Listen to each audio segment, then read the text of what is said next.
Nah, oke teman-teman, kali ini saya akan kembali lagi ya membahas mengenai kabar terbaru dari Timnas Indonesia.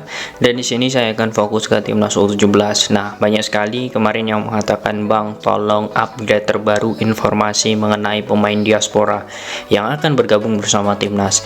Nah, di sini sebelum saya lebih lanjut membahas ya, silahkan kalian tekan tombol like-nya ya supaya video ini prima dan maksimal di YouTube, dan juga like serta komen dan juga subscribe. Jangan lupa juga tekan tombol loncengnya. Oke, kita langsung saja masuk teman-teman. Kita ketahui bahwa sebenarnya di awal Agustus nanti itu ada beberapa pemain diaspora yang akan datang. Namun teman-teman, di sini sebelum saya melihat bagaimana apakah benar nanti akan datang atau tidak, saya akan langsung saja mendengar klarifikasi dari pelatih Timnas U17 yakni Coach Bima Sakti. Oke, kita simak terlebih dahulu ya klarifikasi mengenai pemain ini apakah benar-benar bergabung atau tidak. Diaspora sebenarnya dua ya, sebenarnya si Aaron Suetela sama Welber. Cuma Welber kemarin terkendala karena dia ada turnamen lagi bersama Sao Paulo. Tapi udah menyatakan siap mungkin di awal Agustus ya, entah minggu pertama atau minggu kedua. Kita tinggal nunggu kesiapan dia bisa hadir gitu. Karena kita juga mendatangkan orang tuanya juga gitu, karena butuh pendamping. Coach, di Bali itu kan lawan Barcelona sama nanti tim Korea kan ya Coach? Tim Jepang. Ya. Jepang. Kashima. Ini kan satunya Asia, satu Eropa, beda style kan Coach? Ya. Ada target-target tertentu nggak? Yang pasti targetnya seperti saya bilang tadi, kita akan lawan tim Eropa, bagaimana, walaupun ini hanya klub, kemudian tim Asia yang kemungkinan akan ketemu juga nanti kita di penyisian grup. Kalau Welber kapan Coach? Kemungkinan kira-kira bulan apa? Ya, dia kemarin orang tuanya izin karena akan ngikutin turnamen lagi di Rio ya, di Rio. Jadi ya udah, kita di sana dia dapat kesempatan berkompetisi, dapat kesempatan main, ya kita beri kesempatan di sana. Nanti akan kita panggil. Dan dia semua antusias mau datang gitu. Yang diaspora yang lain juga udah nunggu, kita kapan? Sebenarnya minggu ini, tapi kan dia butuh proses. Ada yang dari Selandia Baru, ada yang dari negara-negara Eropa lainnya gitu. Kalau yang dari Tottenham itu proses. Tottenham itu mohon maaf, kita kemarin sudah pelajari, kita juga udah komunikasi dengan orang tuanya. Itu paspornya nggak ada paspor Indonesianya. Jadi kita harus naturalisasi. Karena naturalisasi butuh waktu ya.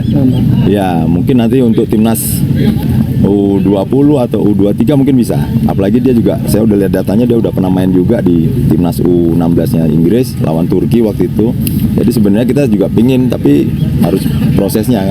Jadi harus naturalisasi karena dia nggak punya paspor Indonesia. Tapi dia berminat apa nggak sih Coach? Sebenarnya mau, tapi kayaknya ada neneknya orang Indonesia atau kakek gitu. Ya. Nah, oke teman-teman, kurang lebih itulah teman-teman ya klarifikasi dari Coach Bima mengenai pemain diaspora yang akan bergabung di Timnas Indonesia. Namun di sini saya lagi-lagi ya mendapatkan kabar yang kurang sedap, yakni Han Will Hofking ini dipastikan bahkan 100% gagal membela Indonesia. Alasannya sangat simpel, yakni karena tidak ada paspor. Bahkan teman-teman, ini pun ya, pemain ini selalu saya bahas di konten-konten saya mengenai diaspora atau pemain-pemain keturunan. Saya sangat pesimis dengan pemain ini karena track recordnya itu memang dia sudah memiliki caps bersama timnas Inggris. Kemudian bukan hanya itu, Cina yang sebagai negara ibunya ya, itu memang mengincarnya sudah lama, bukan baru-baru ini. Dan Cina pun ingin menaturalisasi. Cina saja susah, apalagi kita. Maka dari itu ketika muncul statement bahwa Han Will Hofking ini akan bergabung bersama timnas Indonesia di bulan Agustus, itu saya benar-benar pesimis sekali waktu itu. Makanya saya tidak mau membahas mengenai Han Will Hofking secara lebih dalam, karena saya memang tahu bahwa pemain ini sangat sulit karena memang waktunya itu sangat mepet. Dan juga kita lihat dari bagaimana keseriusan Han Will Hofking pun tentu ya, kita melihat ya Indonesia ini tim peringkat 150 FIFA, sedangkan Inggris ya kita bisa melihat levelnya jauh sekali. Artinya ya kita harus ikhlas, kita harus handiri untuk bisa melihat Han Will Hofking membela timnas Indonesia. Nah kemudian untuk sosok Welber Halim Jardim. Nah, ini mungkin banyak yang mengatakan ya, apakah ini nanti dia akan datang Bang untuk Welber Halim Jardim? Saya pun juga belum bisa memastikan teman-teman apakah Welber ini 100% nanti akan datang, karena saya melihatnya ya Welber ini juga menjadi rebutan dari timnas Brazil. Namun ya, yang menjadi poin bagus saat ini bagi timnas Indonesia, dirinya memiliki paspor Indonesia. Nah, itu yang menjadi poin bagus untuk Welber Halim Jardim ini membela Indonesia. Apalagi ya saat ini usianya masih 17 tahun. Artinya untuk timnas muda, dia masih bisa membela timnas Indonesia. Namun ya, jika memang PSSI dan juga Welber dan juga sang orang tua, sang agen tidak memiliki kesepakatan di usia 20 nanti atau 20 ke atas ya, Welber bisa saja pindah kewarganegaraan. Artinya di sini dua pemain ini memang tidak aman karena memang mereka memiliki kualitas yang sangat luar biasa. Namun ya saya masih berharap di sini sosok Welber ini bisalah untuk dikantongi oleh PSSI.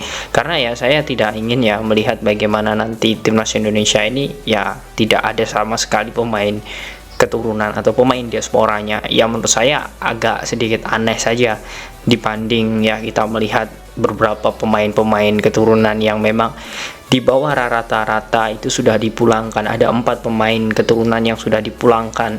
Nah, artinya saya berpikir positif bahwa kualitas di seleksi timnas saat ini, kemudian kualitas pemain-pemain muda saat ini itu lebih baik dibanding pemain-pemain diaspora. Dan saya melihat di sini ada satu pemain yakni Iron Sutela, pemain Bulen FC, dan dirinya pun berposisi sebagai gelandang serang ya. Dirinya pun masih bertahan hingga saat ini. Namun saya melihat Coach Bima ini juga mengatakan tidak ada jaminan nantinya untuk Aaron Sutela ini bergabung bersama timnas karena masih proses dan pengumuman fikisasinya itu belum diumumkan. Dan di posisi gelandang serang ataupun striker, kita juga masih memiliki banyak striker yang bisa dimanfaatkan oleh Coach Bima. Itu pun sudah dikatakan dirinya masih memiliki Arhan Kaka. Kemudian ada juga beberapa pemain-pemain lainnya seperti Leotra. Kemudian juga hasil nanti seleksi dari 16 kota yang ada di Indonesia. Itu semua sudah dilakukan oleh Indra Syafri, dan kita tidak tahu apa yang akan kita lihat nantinya. Yang jelas seperti itu teman-teman untuk Han Wilhoefking ya, itu sudah gagal ya, dan juga di sini untuk Jack Welber ya diharapkan nanti bisa segera bergabung bersama timnas Indonesia. Dan diharapkan ya bukan hanya itu ya, ini masih ada waktu. Jika PSSI masih mau mencari pemain-pemain diaspora, itu masih banyak sekali. Dan pemain-pemain itu juga memiliki paspor Indonesia, dan baik itu keluarga dari ayah ataupun ibunya itu juga orang Indonesia. Itu masih banyak sekali. Artinya sekarang ini masih memiliki kesempatan. Jangan sampai ya, di sini saya berpikirnya jangan sampai hak-hak yang memang dirinya ingin membela Indonesia di momen yang tepat ini itu tidak bisa terpenuhi. Nah, itulah teman-teman kurang lebih untuk kabar terbaru dari Timnas Indonesia, terkhusus di Timnas U17. Nah, bagaimana menurut kalian dengan gagalnya sosok Han Wilhoefking ya, dan juga kemungkinan besar bergabungnya Welber Halim Jardim? Apakah kalian yakin nantinya Timnas Indonesia mampu bersaing di Piala Dunia U17? Silahkan kalian tulis di kolom komentar.